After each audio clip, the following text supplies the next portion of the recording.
자, 오늘 우리 함께 읽은 잠언 말씀을 통해서 설교 제목 같이 읽어보죠. 순례길에서 만난 길동무라는 제목으로 함께 은혜를 나누겠습니다. 우리 성도님들에게는 친구가 있으신가요? 말동무, 길동무, 인생의 친구. 이 친구는 너무 소중한 존재죠. 친구는 기쁨을 2배로 하고요, 그리고 슬픔은 반으로 나누는 그런 존재입니다. 그래서 소중한 친구를 얻기 위해서는요, 먼 천리길도 마다하지 않는다. 그럴 만큼 이 친구는 매우 귀중한 존재라는 말들이 있습니다. 자, 친구란 인생길을 걸을 때 아주 소중한 길동무이기 때문에 우리가 이미 그러한 신앙의 동무들이 있다면 감사해야 될 것이고, 혹이 없어 외롭다면 그 친구를 찾는 것이 우리들에게 너무 중요하다는 거죠. 또 다른 잠언 말씀을 보시면 친구의 소중한 의미를 이렇게 말씀하고 있어요. 철이 철을 날카롭게 하는 것 같이 사람이 그의 친구의 얼굴을 빛나게 하느니라. 아멘. 우리는요, 스스로 빛나는 존재는 아니에요. 해를 품은 달이라 그럴까요? 달빛은 해의 빛을 반사시키는 거잖아요. 근데 사람이 빛나는 건 혼자 있어서는 안 되고 누군가 함께 마주대야 할 때, 그리고 나를 인정해주고 또 내가 함께 할 수 있는 그런 좋은 친구의 관계가 있을 때 사람은 더욱더 빛나게 되어 있습니다. 자, 그런데 우리 인생길에, 신앙의 여정에 좋은 길동무만 있으면 좋겠는데 그렇지 않을 경우도 있어요. 좋을 때는 모두가 다 괜찮죠. 돈 많을 땐 사람들이 주변에 많은 법입니다. 높은 자리에 오르면 거기에 많은 사람들이 기웃기웃하게 되어 있어요. 근데 진짜 친구는 어디서 만나느냐? 여러분, 불행을 만날 때, 이 불행이라고 하는 건 누가 진정한 친구인지 아닌지를 보여주는 아주 중요한 테스트예요. 불행의 순간에 그때도 내 자리에 나와 함께 있고, 내가 불행을 겪을 때도 나를 신뢰해주는 그 친구 한 사람이 사실 우리의 인생의 가장 귀한 자산이 될 수 있는 거죠. 오늘 우리는 순례길을 이어가고 있는 크리스찬이 그 길에서 아주 소중한 길동무를 만나는, 친구를 만나는 장면을 보게 됩니다. 지난 시간까지 해서 천신만고 끝에 사망의 음침한 골짜기를 통과하고, 이제 크리스천은 작은 언덕에 이르러서 저만치 신실이라는 이름의 사람이 앞서 가고 있는 걸 발견합니다. 신실이라고 하는 친구, 여기 필그림 하우스에서도 이 조각상으로 잘 만들어 놓았는데요, 딱 보기에도 듬직해 보이는 그런 친구가 눈앞에 있는 거예요. 그래서 크리스천은 반가운 마음에 그를 따라 잡고 이제 둘이 함께 걷는 길의 여정이 시작된 거죠. 그러면서 서로 오가는 대화 속에 크리스천은 크리스천대로, 신실은 신실대로 멸망의 성에서 빠져나와서 사망의 음침한 골짜기를 통과할 때까지 여정이 겹치기 때문에 거기서 있었던 일들을 주거니 받거니 하면서 신앙의 아름다운 이야기 꽃을 피웠습니다. 그런데 구체적인 항목에 있어서는 좀 차이가 있는 부분이 있어요. 왜냐하면 성도들의 신앙 간증은 1000명이면 1000명 다 똑같은 게 아니고 다채롭고 다양하거든요. 그러니까 신실이라고 하는 인물은 그 지나오는 여정 속에 크리스천은 경험하지 못했던 음녀의 유혹을 받기도 하였고, 그리고 첫사람 아담에 의해서 잘못된 길로 갈 그런 유혹을 받기도 하였습니다. 그때 장면을 되새기면서 신실은 첫사람 아담에게 주고받은 내용을 이렇게 이야기합니다. 그가 물었던 거예요. 자식이 얼마나 되느냐 질문에는 딸이 셋이 있다고 했네. 세 딸은 육신의 정욕과 안목의 정욕과 이생의 자랑이라고 하더군. 내가 그와 함께 얼마나 지내기를 원하냐고 물었더니 자신이 죽을 때까지 곁에 있어야 한다지 뭔가. 이게 바로 첫사람 아담으로 상징되어지는 육에 속한 그러한 인생을 보여주는 것이에요. 그래서 그를 꼭 붙들어 매고 육신의 정욕, 안목의 정욕, 이생의 자랑에 매여서 허송세월하도록 평생을 같이 살자고 이렇게 유혹했던 경험도 들려주고 있는 거예요. 자, 이렇게 신실과 크리스천은 서로 구체적인 경험에 있어서는 다른 그런 사건들을 이야기하면서 서로의 그 신앙 여정을 살폈고, 또 앞으로 이들이 걸어갈 길에 한동안 서로 위로와 격려를 주고받습니다. 자, 우리는 이 장면에서 신실이라고 하는 이름에도 나와 있듯이 우리의 인생과 신앙 여정에 만날 수 있는, 또 만나기를 바람하지 않는 귀한 길동무가 있으니 그는 다름 아닌 아주 믿음에 듬직한 신실한 성도야말로 하나님께서 우리의 인생에 허락해 주시는 가장 보배로운 선물이라 하는 것을 배우게 됩니다. 사도 바울은 그가 옥중에 갇혀 있을 때나 또 전도 여행으로 여러 많은 어려움들을 겪을 때마다 자기가 직접 가지 못할 때 자기가 사랑하는 교회들에게 소중한 동역자들을 그렇게 파송하기 하였습니다. 그중 한 사람이 바로 디모데인데요, 디모데를 소개하는 바울은 이렇게 말을 합니다.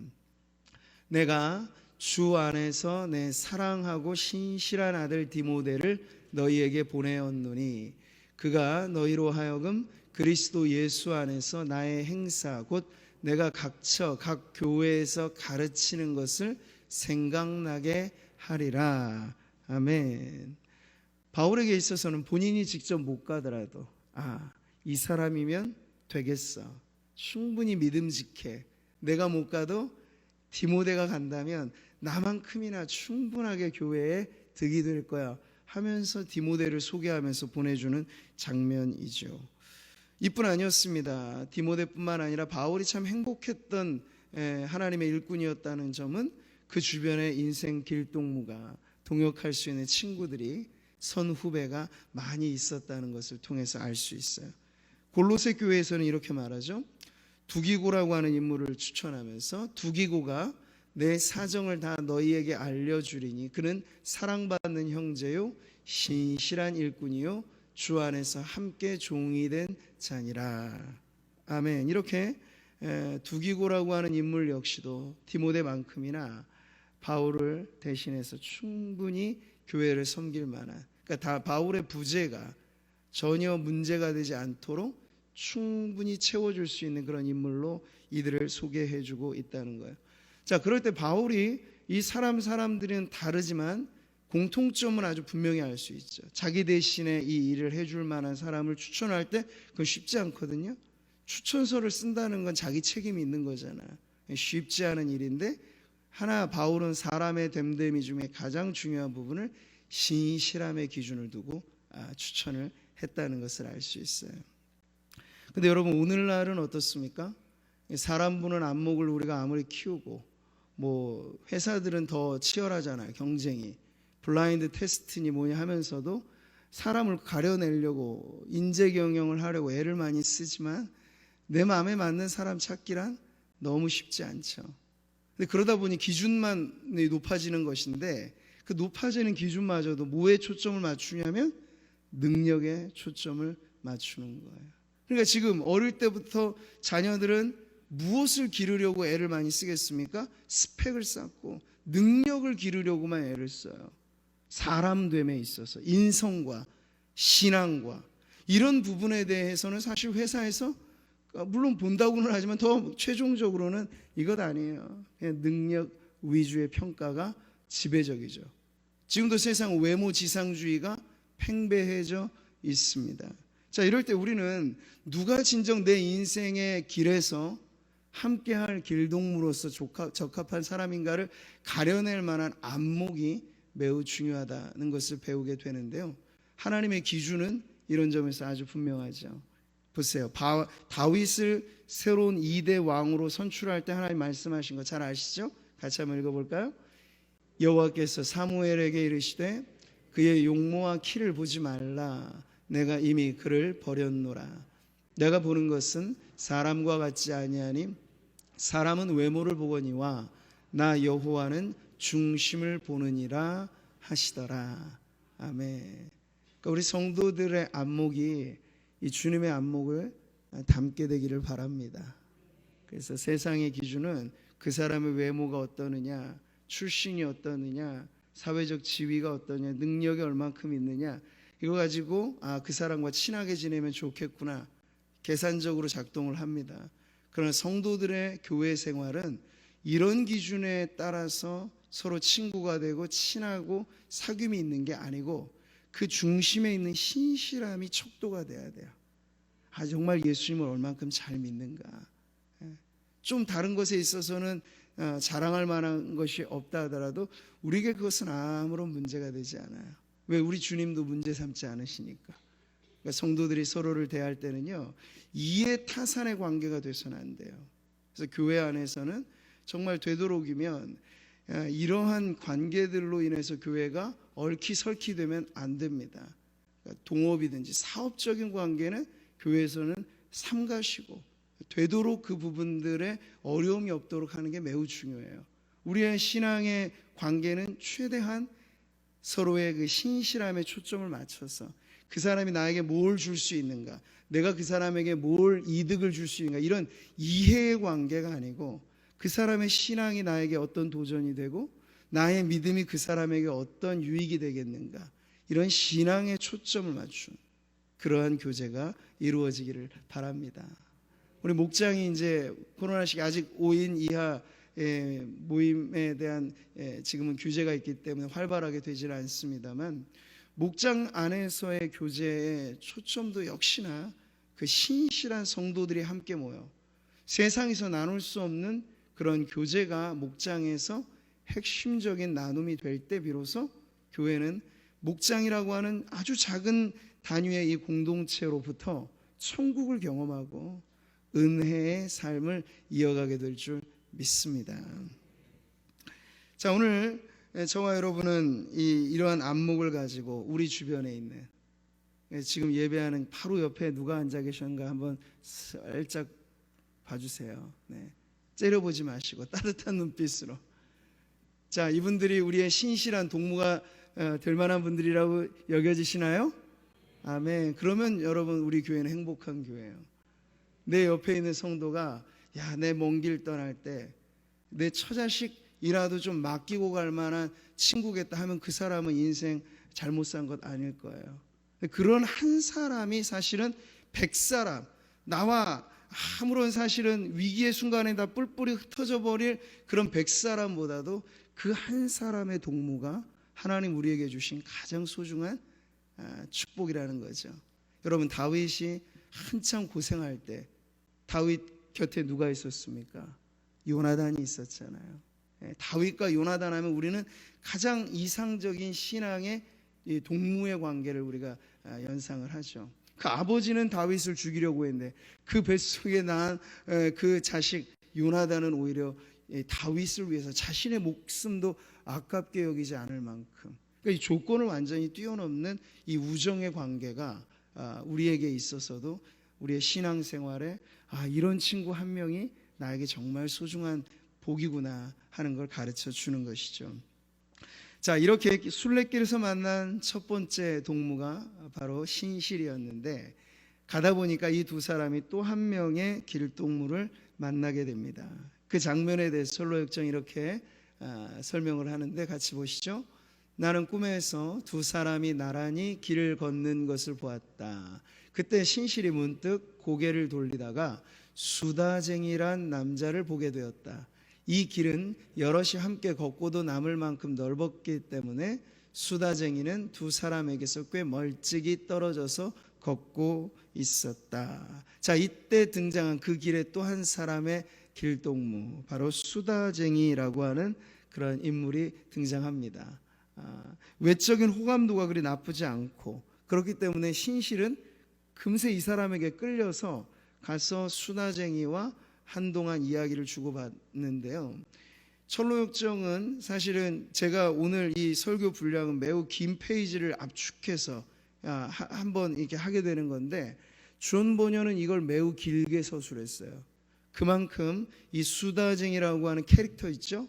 이 사람이 가지고 있는 위험성을 강조하기 위해서 긴 지면을 할애했다라는 걸 알 수 있는데, 처음에 신실이라고 하는 인물 역시도 이 수다쟁이의 위험을 간파하지는 못해요. 왜냐하면 그 입에서 나오는 말이 꿀송이 같고 정말 청산 유수처럼 좋은 말들이 막 나오게 되니까 솔깃할 수밖에 없던 거죠. 수다쟁이는 이 말이면 저 말, 저 말이면 이 말, 끊임없이 모든 주제를 섭렵하면서 마르지 않는 정말 샘처럼 막 이야기가 나오는데 그가 이렇게 말을 하는 거예요. 뭐든 좋지요. 저는 하늘의 것이나 땅의 것, 도덕적인 것이나 복음적인 것, 신성한 것이나 불경한 것, 과거의 것이나 장래의 것, 이질적인 것이나 편안한 것, 본질적인 것이나 주변적인 것에 관한 이야기를 하고 싶군요. 이런 이야기는 다 유익하니까요. 읽어내기도 쉽지 않고 많은 내용들이 있는데 그의 관심이 뭔가 하는 게 여기 나오는 거예요. 온통 세상에 너저분한 모든 것들을 그냥 말하고 그것 자체를 즐기고 싶어하는 사람이구나 하는 게 여기 그의 말 속에서 나오게 되죠. 근데 신실은 이 수다쟁이의 문제점을 계속 알지 못한 채 한동안 계속 주거니 받거니 이야기를 나누는데 크리스천은 일찍부터 이 수다쟁이가 문제의 인물이라는 걸 알았습니다. 왜냐하면 그가 떠나왔던 이 장차 멸망할 도성에서부터도 사실 수다쟁이는 아주 마을에서 유명한 사람이었거든요. 그가 어떤 사람인지를 이제 크리스천이 그의 친구 신실에게 이렇게 귀뜸해주는 장면을 보세요. 자, 그는 달변가란 사람의 아들인데 수다거리에 산다네. 모든 사람에게 수다거리에 수다쟁이로 통하지. 말은 교묘하게 잘하지만 실상은 아주 한심한 자라네. 일찍부터 그 문제를 알고 있었기 때문에 크리스천은 말을 섞으려고 안 하는 거예요. 근데 신실이 스스로 좀 깨닫게 되기를 바라면서 지켜보다가 자칫 잘못하면 완전히 이 사람에게 마음이 빼앗기겠다 싶으니까 크리스천이 조언을 해주는 겁니다. 그 정체를 알려주는 것이죠. 자, 그러면서 조금 더 깊이 있게 이 사람의 문제가 어디에 있는가 하는 걸 크리스천이 알려주는데 바로 이 내용이에요. 낱낱이 이야기해 주겠네. 저 사람은 아무나 만나서 아무 이야기나 하는 작자네. 이렇게 자네와 이야기할 뿐 아니라 선술집 의자에 앉아서도 얼마든지 떠들 사람이지. 술에 취할수록 입이 더 쉴 새 없이 움직이는 자라네. 저 사람의 마음속에 결코 신앙은 없어. 그저 말로만 떠드는 사람이지. 이게 아주 중요한 대목이에요. 네. 그러니까 신앙적인 것에 관해서도 얼마든지 말을 할 수는 있는데 그 사람이 진정 믿음을 갖고 그 말을 하느냐, 그게 아니라는 거예요. 또 다른 주제를 가지고 말한다면 그 사람은 그 말거리를 가지고 또 충분히 열을 받아서 이야기할 만큼 그는 세상 모든 것에 열린 관심을 가지고 살아가는 그러한 인물이라고 가르쳐 주고 있는 거죠.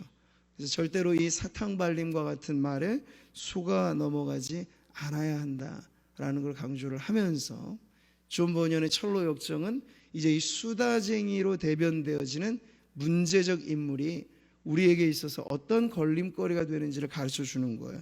특별히 하나님 나라의 백성들에게 있어서 우리가 경계해야 할 이 수다쟁이의 문제란 하나님의 나라의 특징과도 관련이 되어 있는데 여러분, 하나님의 나라는 어떤 나라입니까? 이걸 보세요.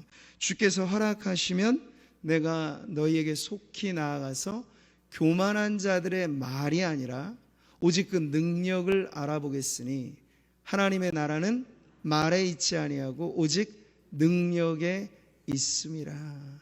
아멘. 이 하나님의 나라의 가장 중요한 특징은요, 말뿐이 아니라는 거예요.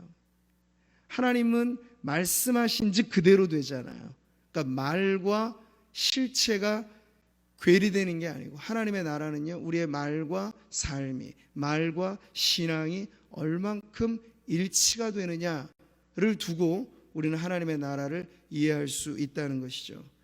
근데 세상은요, 말의 힘에 의해서 작동이 되는 것 같아요. 지금도 우리를 혼란시키고 있는 이 세상에 돌아가는 모든 일들에 여러분, 사람의 말을 없애보세요. 혼란할 것도 없어요.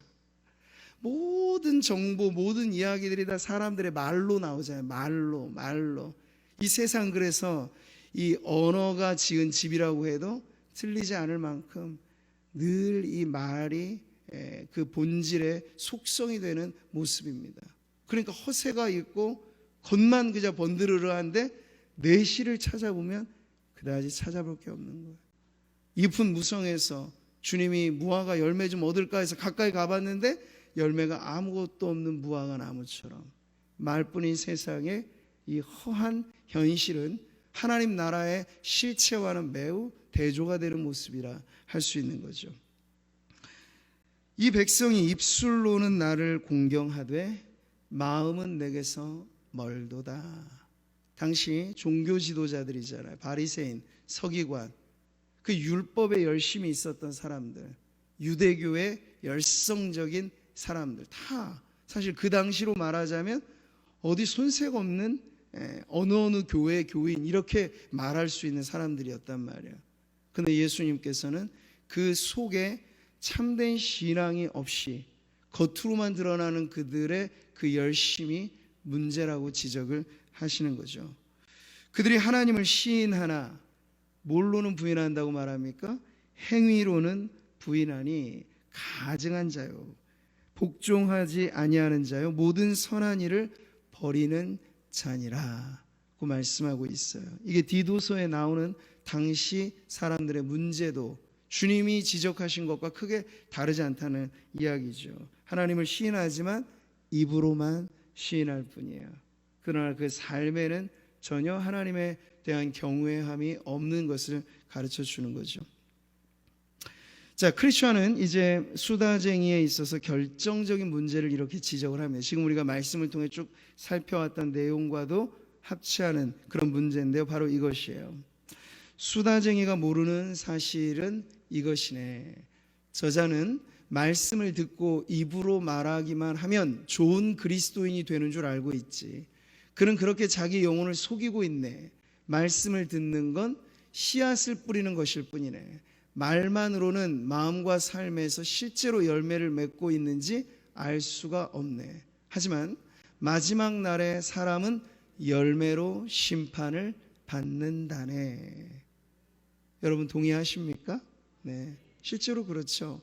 주님이 천국의 비유로 말씀하실 때 씨 뿌리는 비유를 하시잖아요. 근데 그 씨는 공평해요. 똑같아요. 하나님의 말씀. 근데 그게 길가밭 같은 사람에겐, 가시덤불로 무성한 사람에겐 작용이 틀리게 된다는 걸 알잖아요. 돌짝밭 같이 세상 일이 걱정 근심이 가득한 사람들에게 있어서는 똑같은 말씀의 씨앗이 뿌려졌는데도 열매가 안 나는 거야. 오직 잘 기경된 좋은 밭에 말씀이 뿌려질 때 30배, 60배, 100배의 열매가 맺어지는 줄 믿습니다. 그러니까 말씀을 듣는 성도들에게 있어서는 주의를 준비하는 가장 중요한 준비가 뭘까요? 미리 마음밭을 기경시키고 오셔야 되는 거예요. 단단한 상태에서는요, 아무리 강단에서 말씀이 뿌려져도 내 마음이 아직 길가같이 지금 세상살이 하면서 걱정근식 태산이고, 네, 그렇게 여러 돌들이 가득하고 가시덤불이 우거져 있으면요, 그걸 우리가 알 수 있어요. 주일날 예배드리고 나서 돌아가는 여러분의 발걸음에 얼마큼 말씀의 잔상이 남아있고 말씀의 파워가 우리의 삶에 막 꽂히게 되는지 우리가 스스로 알 수 있어요. 근데 왜 문제가 이렇게 생길까 보면, 말씀에, 물론 제가 설교자로서 목회자로서 비진리를 그냥 언설에 의지해서 이야기한다, 그건 잘못된 거겠죠. 아무리 좋은 말을 해도 그것은 열매가 맺을 수 없어요. 그러나 하나님의 말씀을 전하는 설교를 제가 한다고 하면 듣는 성도들에게 차이는 바로 내 마음밭의 문제로구나 하는 것을 깨달으셔야 돼요. 주일을 준비하기 위해서 토요일날 기도하고 예배당에 나오시기 전에 기도할 때 마음밭을 기경하고 오세요.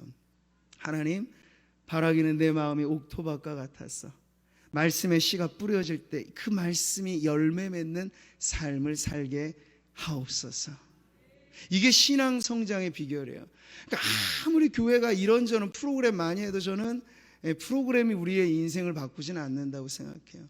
사실 우리가 예배 꾸준히 주일날만 예배 드리고 수요일 오시고 금요철야에 오시고 정규 예배 시간에만 오셔도 듣는 말씀이 적지 않단 말이에요. 근데 그 말씀이 우리의 생명의 씨앗이 돼서 열매를 맺는다고만 쳐도 그렇게 1년 생활하게 되면 우리의 삶이 어떻게 바뀌어지게 되겠습니까? 어마무시한 변화가 우리의 인생에 있게 될 것이에요. 할렐루야. 이게 바로 하나님의 나라의 법칙입니다. 말에 있지 아니하고 능력에 있다고 하셨을 때 그것은 생명의 말씀이 일으키는 변화로서 성도들의 삶의 변화, 교회 공동체의 변화가 일어나게 되는 줄 믿습니다. 그래서 마지막 대목에서 보면 이제 신실은 크리스천의 이 좋은 충고를 귀담아 듣고 이 사람이 말로서는 나를 혹하게 하지만 알맹이가 없구나. 그래서 이 사람을 분별해내는 기준을 깨닫게 돼서 그 다음부터 무엇을 캐묻느냐. 그렇게 말을 잘하는 우리 수다쟁이 씨의 삶에 은혜의 역사가 과연 얼만큼 일어나고 있습니까? 실제적인 삶의 변화가 당신에게는 어떻게 일어나고 있습니까?를 초점에 맞춰서 이렇게 질문을 하는 거예요. 보세요. 자, 그럼 묻겠습니다. 수다쟁이 씨는 제가 말씀드린 은혜의 역사를 경험해 보셨나요? 그러니까 당신의 말과 삶에서 하나님의 은혜가 드러나고 있는지 묻는 겁니다. 은혜를 말로만 이야기할 뿐 행함이 없으신 것은 아닌가 하는 생각이 드는군요. 이렇게 전곡을 찌르는 질문을 하는 겁니다. 당시 존 버년이 살았던 시대, 17세기 청교도 시대거든요. 그 전까지만 해도 청교도 16세기 종교개혁과 17세기 청교도 운동이 일어나기 이전까지 여러분 중세기 때 상황이라고 하는 건 쉽게 말하면 말뿐인 종교가 전체를 장악하고 있었다고 생각하시면 돼요. 종교, 가톨릭이 만들어낸 그러한 마치 우상을 많이 양산해내서 그리스도가 아니더라도 충분히 나의 도움이 되는 수호 천사들을 소개하고 성인들을 만들어주고 심지어 마리아도 숭배하게 하고 이게 다 그 시기에 일어났던 죄악들입니다. 근데 사람들은 지도자가 그렇게 끌고 가면 우매한 백성들은 끌려가는 거예요. 누구도 문제를 제기하지 않고 그런 시대였습니다. 그래서 전통은 있고 형식은 있었지만 알맹이는 없는 그러한 시대에 지금 청교도 운동은 가장 빛을 발했던 청교도 운동의 공적은 신앙을 삶으로써 드러내자. 바로 이런 것이었어요. 그래서 지금 어쩌면 존 버년이 수다쟁이의 문제를 이렇게 긴 지면을 가지고 문제를 제기하는 까닭은 당시에 살았던 사람들의 문제가 바로 이와 같았기 때문에 그렇게 다루고 있다고 볼 수 있는 거죠. 자, 오늘 우리는 신앙의 이 순례길에서 두 명의 상이한 길동무를 보게 되었습니다. 그러면서 우리는 자연 우리의 삶에서 우리의 가까이 있는 이 인생과 신앙의 길동무가 과연 누구를 닮아 있는가를 살펴볼 수 있어요. 진정한 행복을 만드는 것은 수많은 친구가 아니며 오히려 훌륭하게 선택된 친구들이다. 이러한 격언이 있습니다. 오늘 말씀도 그렇죠. 보세요. 많은 친구를 얻는 자는 어떻게 된다고요? 해를 당하게 되거니와. 어떤 친구는 형제보다 친밀하니라. 네. 그러니까 친구, 우정, 우리 교우 관계들은요 다다익선은 아니라는 얘기예요. 그냥 많으면 내 주변에 사람들이 많이 몰려 있으면 내가 좀 유명한 사람 같아 보이고 그때 순간에는 이렇게 뭔가 막 이렇게 업될 수 있잖아요.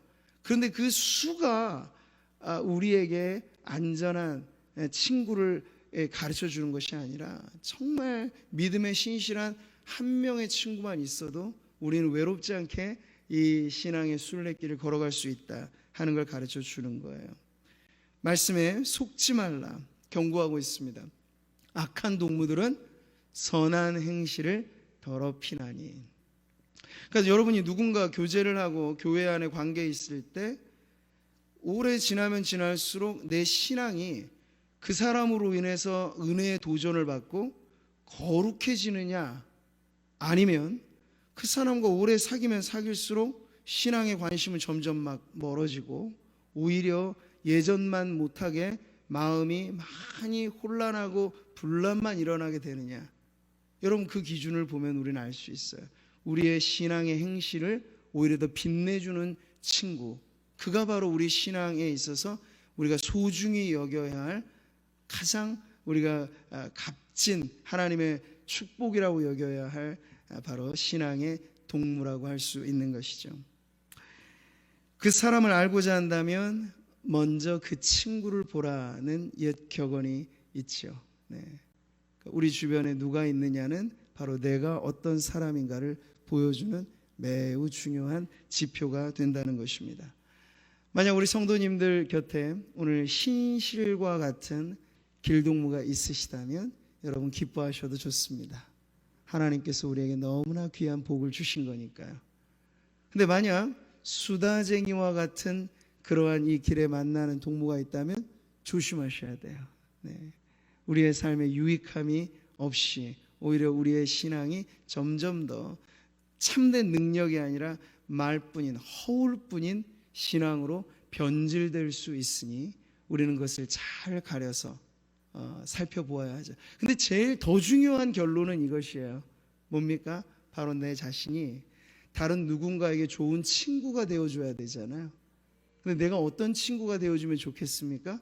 말뿐인 친구 말고, 네, 신실하게 그의 삶에 함께 동행해주고 어려울 때 함께 해주고, 네, 그렇게 믿음직한 신앙의 친구로 내가 누군가의 친구가 되어주는 게 제일 중요한 결론인 줄 믿습니다.